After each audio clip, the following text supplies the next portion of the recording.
사람은 하나님의 형상이라고 하는 정말 말할 수 없이 놀랍고 신비로운 모습으로 창조되었습니다. 그렇게 하나님의 형상으로 창조되어졌기 때문에 하나님은 그 사람에게 놀라운 선물을 하나 주는데 그 선물이 무엇이냐면 선택의 자유입니다. 무엇이든지 선택하여서 가질 수 있는 그런 특권을 주신 겁니다. 대단한 특권입니다. 근데 이런 특권을 왜 주셨냐면은 당신의 형상으로 창조된 사람들을 사랑하셨기 때문입니다. 저들을 너무 사랑하셨기 때문에 귀한 특권을 주셨는데 문제는 이 특권이 굉장히 위험한 겁니다. 하나님께서 제한을 두셨어요. 어떻게 제한을 두셨냐면 딱 하나만 하지 마라. 동산 중앙에 있는 나무의 실과는 먹지 말라. 반면에 동산에 있는 모든 나무의 열매들은 내가 임의로 선택하여서 먹을 수 있다라고 말씀을 하신 거예요. 그러면 사람은 하나님의 형상을 가지고 있으니까 이 선택을 잘 해야겠죠. 그래서 선택하여서 하나님이 하지 말라는 것은요, 하지 않는 선택을 해야 되는 거예요. 반면에 하나님이 하라 그랬으면요, 그걸 하는 선택을 하는 것이 마땅하다입니다. 선택 그렇게 하라고 하나님이 주셨다 이겁니다. 그런데 선택을 그렇게 하지 아니하고 하나님이 먹지 말라고 하는 거를 선택을 해버리는 그런 미련한 행동을 하게 되더라는 겁니다. 이유는요, 하나님 밑에 살아가는 것보다는 하나님과 대등하고 싶어하는 그런 욕심 때문에 그렇습니다. 그 사람은 불순종이라고 하는 그 죄를 범하게 되죠. 그래서 불순종은 뭐를 불순종한 것이냐면 하나님과의 관계를 불순종한 거예요. 하나님 뜻대로 안 살겠다고. 그래서 하나님과 관계가 깨지는 것, 그걸 뭐라 그런다고요? 죄라 그랬다 이겁니다. 그래서 이 죄를 스스로 선택을 한 거예요. 누가 선택을 몰아넣은 것이 아니고 본인들이 선택하여서 이 죄를 따라가 버리는 미련한 행동을 했다 이겁니다. 그래서 저들이 그렇게 죄를 선택하여서 자신들이 처음에 원했던 목적, 하나님과 대등해지고 하나님 없이도 살아갈 수 있는 그런 사람이 되려고 했던 것이 목표였는데 그 목표가 이루어졌을까요? 안 이루어졌을까요? 안 이루어지더라 이겁니다. 이루어지기는커녕 저들은 하나님과 뭐가 되고요? 원수가 되었고, 그리고 사람과 사람의 관계도요, 무너지게 되었고, 이게 끝이 아니고 하나가 더 무너지죠. 그게 뭐냐면 자연하고도 깨져버리더라 이겁니다. 그러니까 좋은 거잖아요. 하나님과의 우리의 관계, 이보다 더 좋은 게 어디 있겠어요. 그리고 하나님이 사람과 사람을 묶어 놓으셨지 않습니까? 서로 돕는 자가 되어주라고. 그 관계도 깨어졌단 말이에요. 그리고 자연하고 사람도 얼마나 아름다운 관계예요. 사람이 필요한 것들을 자연이 공급해주는, 그리고 사람은 그 자연을 관리해주는 이 신비롭고 놀라운 관계들이 다 깨져버렸다 이겁니다. 다 깨져버린 상태를 우리는 뭐라 그러냐면 신락원이라고 하는 거예요.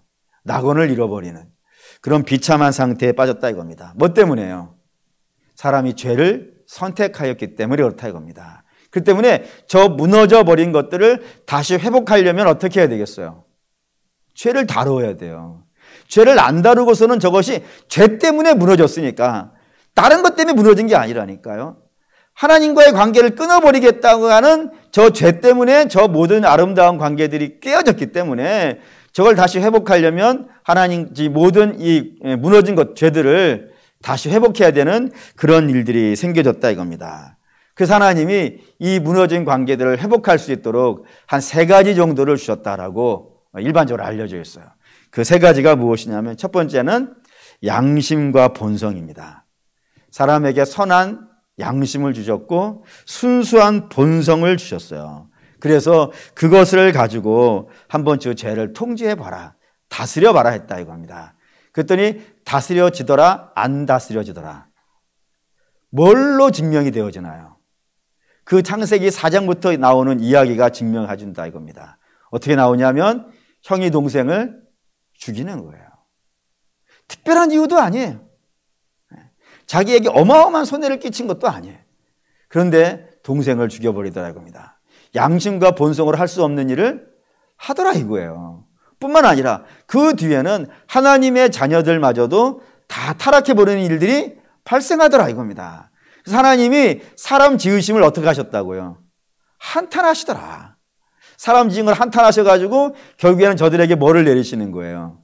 심판을 내리시는데 그 심판이 홍수 심판이 일어나서 모든 자들이 다 하나님의 모든 인류들이 다 멸절되어지고 오직 한 가지 가정만 남았다라고 성경이 알려준다 이겁니다. 그리고 하나님이 그들에게 기회를 주시는 거예요. 다시 양심과 본성을 가지고 너희는 하나님 심판하는 거 봤지 않냐. 그러니 이제 다시 양심과 본성을 가지고 살아봐라 라고 했는데 저들이 살더라 못 살더라. 못 살더라 이겁니다. 뭘로 증명하냐면 노아가 방주에서 나와가지고 그 가정에 어떤 일이 벌어지냐면 자식이 아버지를 어떻게 해요? 저주하더라 이거예요. 그리고 아버지는 자식을 저주하고 자식은 아버지를 조롱하고 아버지는 자식을 저주하는 그런 일들이 발생이 되어지고 그것도 모자라서 그 창세기 11장에 가면은 사람들이 하나님을 자기의 인생에서 몰아내기 위하여 뭐를 짓더라? 바벨탑을 짓더라 이겁니다. 이런 이야기들 하나하나가 다 뭐예요? 양심과 본성을 주셨다니까요. 그것도 나쁜 양심이 아니고 선한 양심을 주셨고 더러운 본성이 아니라 순수한 본성을 주셨단 말입니다. 근데 그런 것들이 사람이 가지고 있는 죄를 다스려 주더라 못 다스려 주더라. 못 다스려 주더라는 이야기들이 거기 쫙 펼쳐지는 겁니다. 하나님이 이제 다른 걸 하시죠. 그 다른 것이 무엇이냐면 선택하여서 기적과 보호를 해 주시는 겁니다. 그러니까 인류가 많죠. 노아홍수 이후에도 아담으로부터 시작되어진 많은 인류가 있었단 말입니다. 근데 그 중에서 다 선택한 것도 아니고 딱 한 가정만 선택하셨어요. 그 가정이 아브라함의 가정입니다. 그리고 하나님이 아브라함의 가정을 보존하시기 위하여서 수많은 일들을 하시죠. 그 중에 하나가 부인이 빼앗겼을 때는요. 찾아주시기도 하시고 뿐만 아니라 낯선 땅이지 않습니까? 저들의 원래 고향은 우르 땅인데 강 건너 유브라데스 강 건너편에 살던 자들인데 그 자들이 가나안이라고 하는 낯선 땅에 살아가고 있으니까 외진이 되잖아요. 그 외진이니까 주변에 있는 그 원주민들한테 얼마나 많은 시달림과 공격을 받았겠어요. 그 공격과 시달림으로부터 이들을 보호해 주셨단 말입니다. 그렇게 보호해 주셨는데 저들이 내놓은 결과가 어떤 것이냐 이거예요. 가장 대표적인 인물 아브라함의 가정을 택하셨는데 그 가정에 은혜를 베푸셨음에도 불구하고 저 가정이 내놓은 답이 뭐였냐면 야곱이더라 이겁니다. 야곱이 누구예요? 하나님의 약속은 추호도 생각하지 아니하고 오직 그의 목표는 단 하나밖에 없더라 이겁니다. 그게 뭐죠? 욕심이더라 이거예요. 욕심으로 하나님이 주신다고 했고 그리고 할아버지 아버지 계속해서 주시는 걸 자기 눈으로 봤단 말입니다. 그런데도 불구하고 그 욕심이 통제가 안 되더라 이거예요. 그래서 형을 속이고 아버지까지 속이고 심지어는 그 욕심을 이루기 위하여 4명의 부인을 거느리게 되어지고 이런 모든 악한 일들을 골라서 다 하더라 이겁니다. 근데 그것도 모자라가지고 그의 아들들도 마찬가지죠. 그의 아들들도 아버지 재산을 놓고 치고받고 싸우다가 결국에는 11번째 아들이 누구예요? 요셉이죠. 그 요셉을 누가 팔아요? 이웃이 파는 게 아니라니까요. 낯선 사람이 파는 게 아니라니까요. 그의 형들이 그를 아버지가 우리보다 더 사랑한다는 이유 하나만으로 그 동생을 팔아버리는 일도 하더라 이겁니다. 결국에는 저들이 하나님 몰라서 그런 것도 아니고 저들이 하나님을 예배하지 않아서도 그런 것도 아니고 하나님이 저들에게 넉넉하게 주시지 않아서도 아니라 이겁니다. 하나님 모든 것을 했었음에도 불구하고 저들이 내오는 것은 거룩이 아니더라 이거예요. 악함을 내놓더라 이겁니다. 결국에는 기적도 결국에는 보호도 저들의 죄를 다스려주지 못하더라 이겁니다. 세 번째 하나님이 하신 일은 뭐냐면 율법을 주시는 겁니다. 노예였죠. 이스라엘 애굽의 노예였습니다.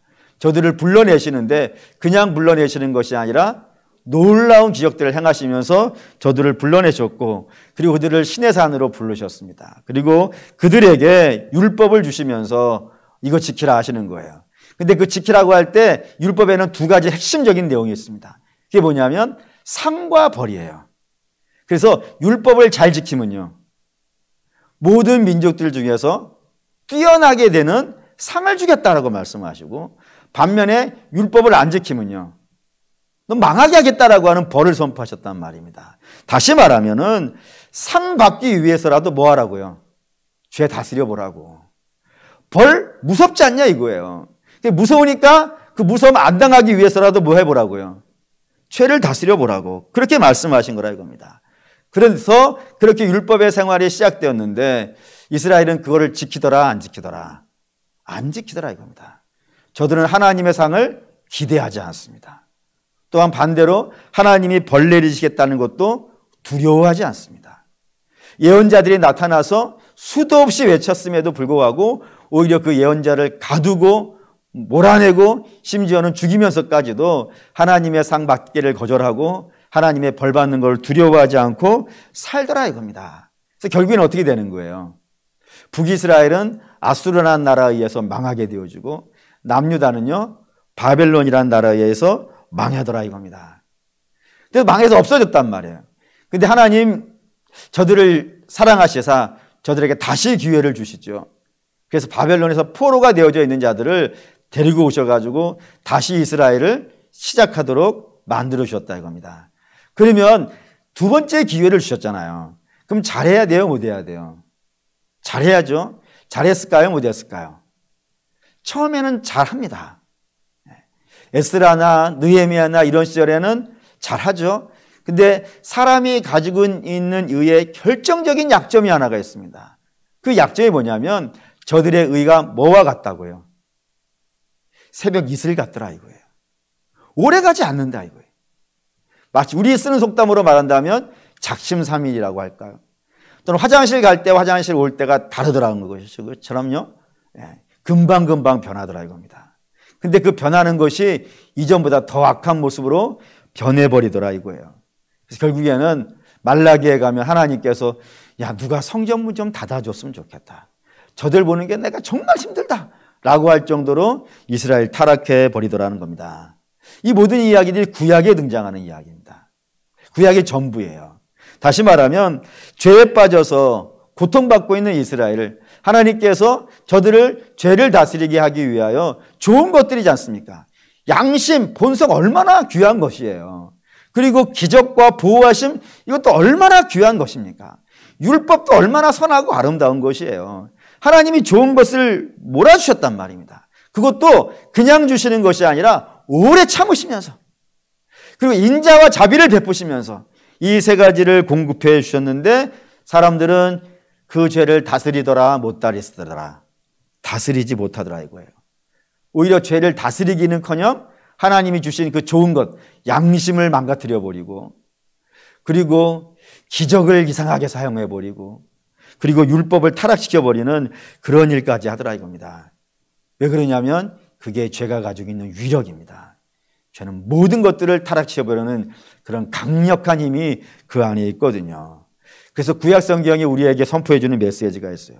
그게 뭐냐면 이 세상에서 죄를 이길 인생은 없더라 라는 것이고 그리고 아무리 노력한다고 해서 인생이 죄를 이길 수가 없더라 라는 겁니다.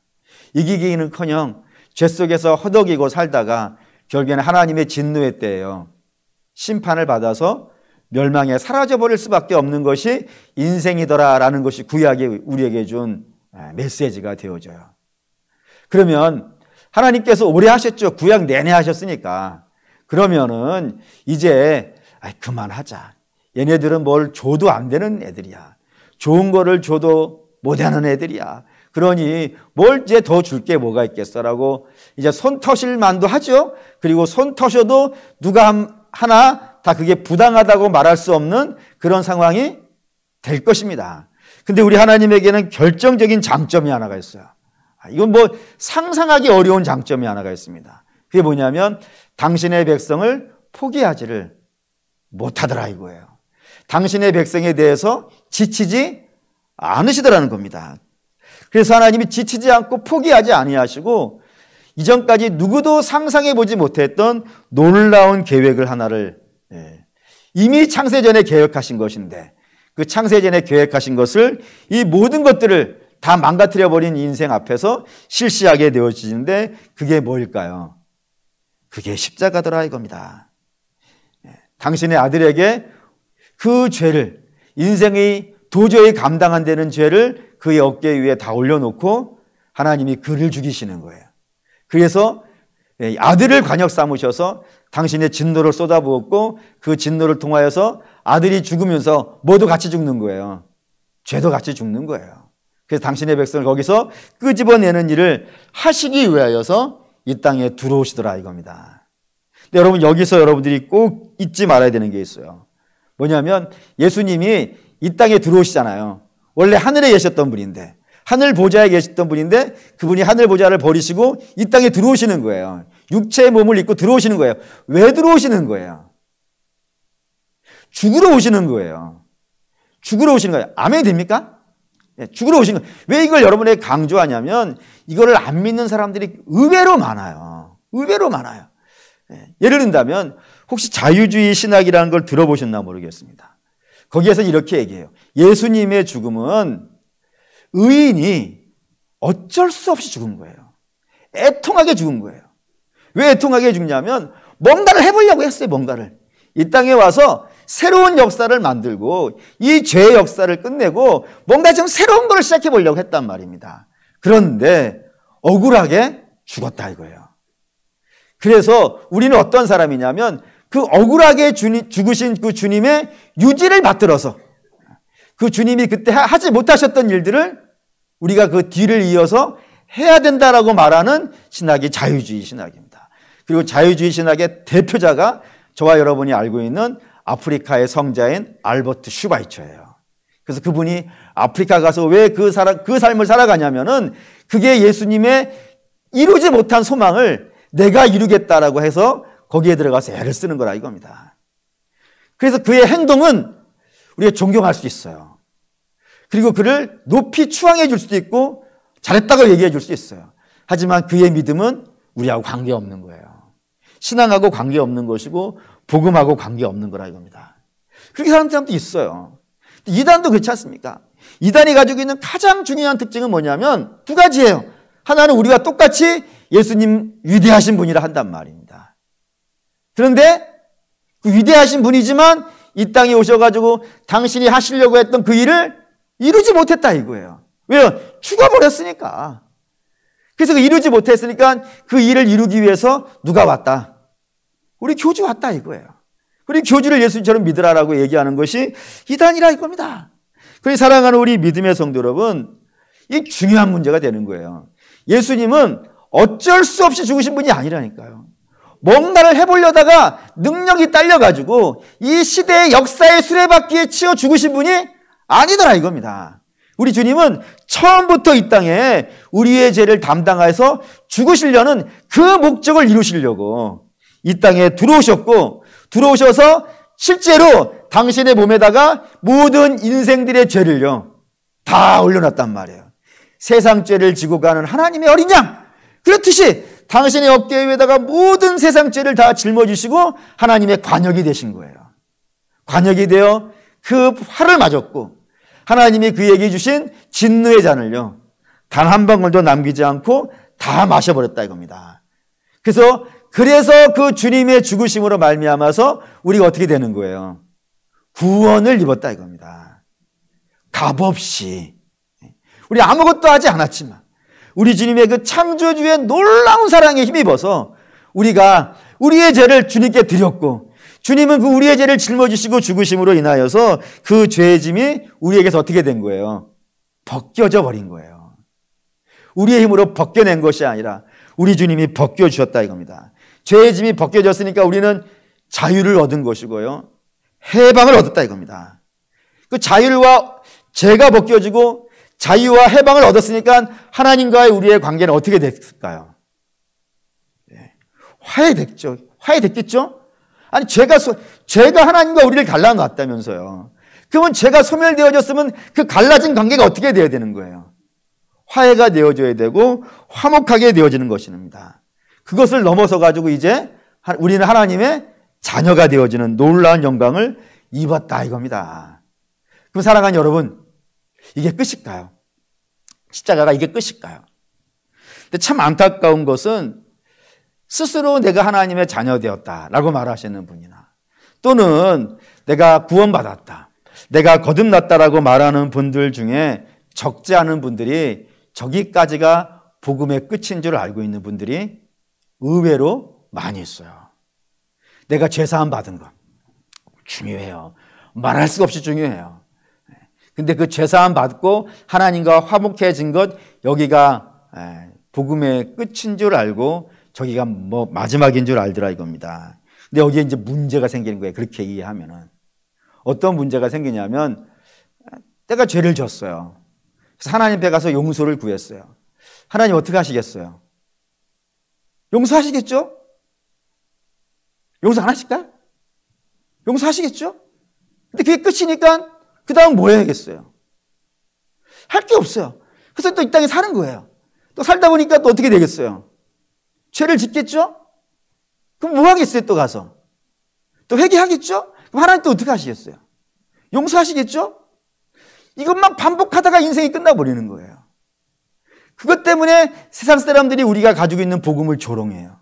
예수 믿는 사람들은 참 편하겠다고. 죄 지으면 가서 몇 마디 말하면은 하나님이 용서해 주시고, 또 죄 짓고 또 용서해 달라 그러고 또 용서 안 받고, 그것만 수없이 반복하고 있는. 그래서 여러분들이 이 세상에서 혹시 영화라든가 혹 교회를 욕하는 거라든가 우리의 복음을 하찮게 이야기하는 사람들이 만들어 놓은 모든 매체가 다 회개를 저까지밖에 얘기 안 한단 말이에요. 그래서 유명한 영화 있지 않습니까? 친절한 금자씨인가? 거기에 금자씨가 뭐라 그래요? 너 나 잘하세요 그러잖아요. 그게 기독교의 모습이겠습니까? 절대로 그럴 수가 없는 거예요. 여러분, 그거는 하나는 이해를 한 분이고 하나는 이해를 못한 거예요. 그럼 이해한 건 뭘까요? 하나님이 죄인을 용서해 주신다는 거는 정말 사실이에요. 그리고 죄인을 자녀 삼아 주셨다는 것도 사실이에요. 그리고 그렇게 자녀 삼은 자들을 하나님 버리실까요? 안 버리실까요? 여러분, 우리도 우리가 낳은 자녀를 못했다고 해가지고 버리나요? 물론 협박은 해요.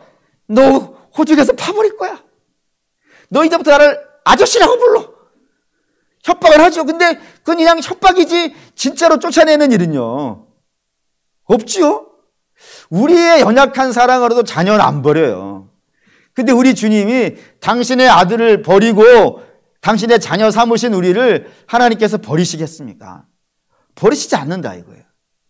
그래서 우리가 가서 용서해달라 그러면 하나님이 용서하시고 반복해서라도 용서해 주신다 이겁니다. 이건 사실이 틀림이 없어요. 그런데 그거는 복음의 전부는 아니에요. 복음이 가지고 있는 중요한 이야기이긴 해요. 하지만 그것이 복음의 전부라고 이야기하면 굉장히 나빠진단 말입니다. 그 복음의 나머지 이야기가 있어요. 나머지 이야기, 하나님의 불변하고 있는 사실이 하나가 있는데, 그게 뭐냐면 하나님은 당신의 자녀가 어떻게 되기를 원하시는 거예요. 거룩하고 흠이 없고 온전해지기를 하나님 원하신다 이겁니다. 그게 지금 우리가 구약에 내내 해온 이야기 아니겠어요. 죄로 타락한 인생들에게 온전하고 흠이 없고 거룩하게 살게 하시려고 하나님이 양심 주셨다니까요. 양심에 거칠지 않게 살아보라고. 그리고 도와주시기도 하셨다니까요. 내가 도와줄 테니까 한번 제대로 살아보라고. 그리고 율법으로 상도 주신다고 하고 벌도 주신다고 하셨다니까요. 그렇게 한번 온전하고 흠이 없게 살아보라고요. 근데 그렇게 살더라 못 살더라? 못 살더라 이거예요. 뭐 때문에? 죄가 그걸 못 살게 하더라 이거예요. 그래서 저들 온전하고 흠이 없고 거룩하게 살게 하려면 하나님이 다른 것보다도 뭐 먼저 하셔야 되는 거예요. 죄를 다루셔야 된단 말이에요. 죄를 없애야 된단 말입니다. 그래야 다음 이야기가 시작이 되는 거예요. 마치 이런 겁니다. 물이 흘러가야 돼요. 물이 막 흘러가야 돼요. 근데 그 흘러가는 물 앞에 뚝이 막고 있어요. 막고 있어가지고 여기에 물이 필요한데 나가지를 못하는 거예요. 그러면 이 물을 나가게 하려면 어떻게 해야 되겠어요? 뚝을 헐으면 되는 거예요.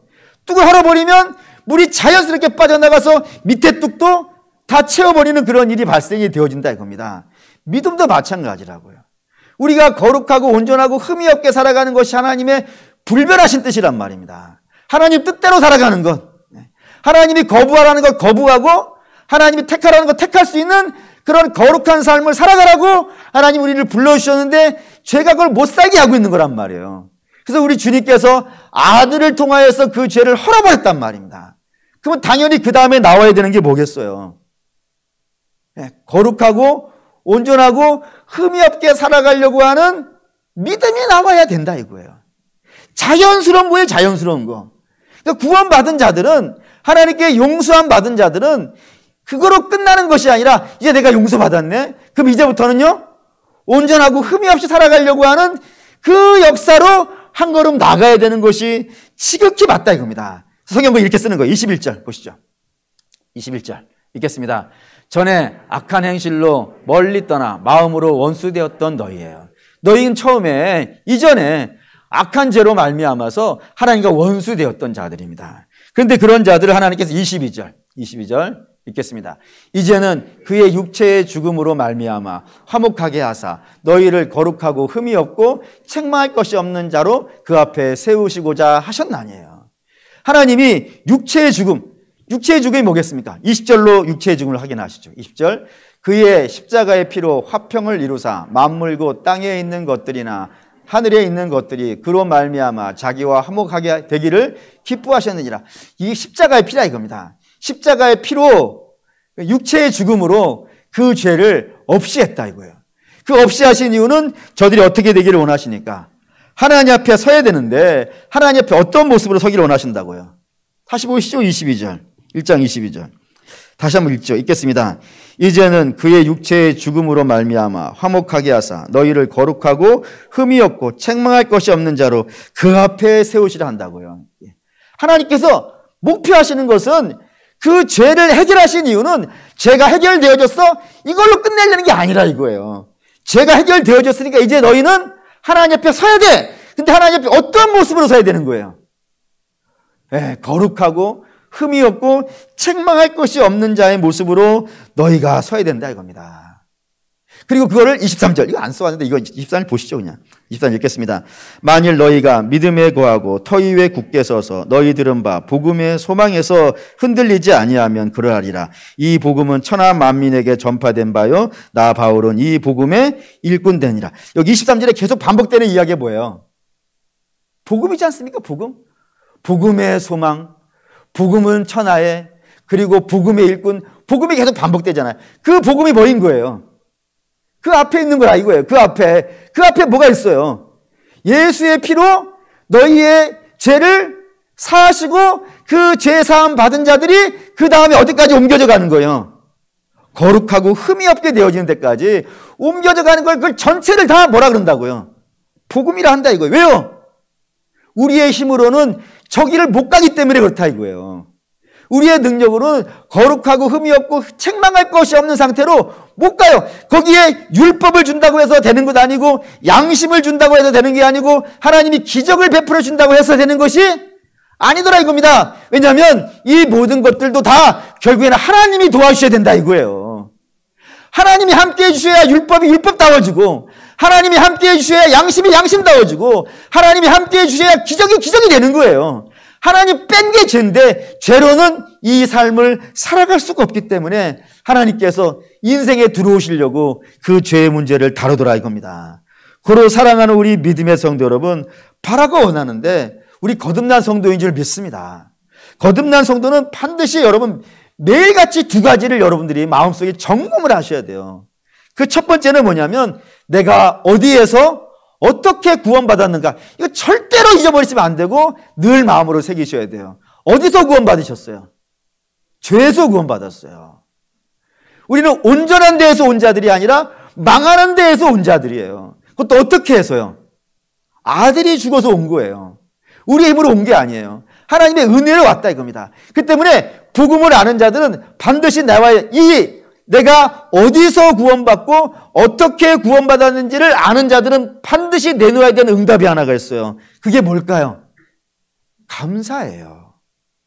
여러분이 감사를 잊어버리고 있는지, 아니 하나님께서 내게 뭐 하나 주셨다 이게 감사가 아니고, 물론 그것도 감사가 돼요. 우리 자녀 좋은 대학 가고 우리 사업 잘 되고 건강하고 감사돼요. 근데 그것이 없어도 상관없다 이거예요. 우리의 진짜 감사는 우리가 어떻게 구원받았는가, 죄에서 아들이 죽으심으로 구원받았다는 이것이 진짜로 여러분의 제일 감사가 돼야 돼요. 이게 제일 감사가 되고 있는지 늘 점검하셔야 돼요. 뿐만 아니라 두 번째가 있습니다.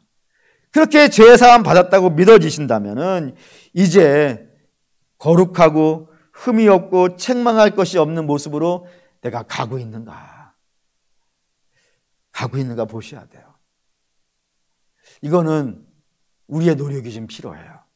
어떤 노력이냐면 하나님의 도우심을 받아서 하나님의 은혜를 받아서 이쪽으로 가셔야 돼요. 마치 뚝 무너지면 물 쏟아져 나오듯이 우리도 그쪽으로 가야 돼요. 그래서 가다가 넘어지면요, 우리 연약함 발견하면요, 회개하는 것이 마땅하다 이겁니다. 그 하나님의 도움을 구하는 거예요. 하나님 도와주세요.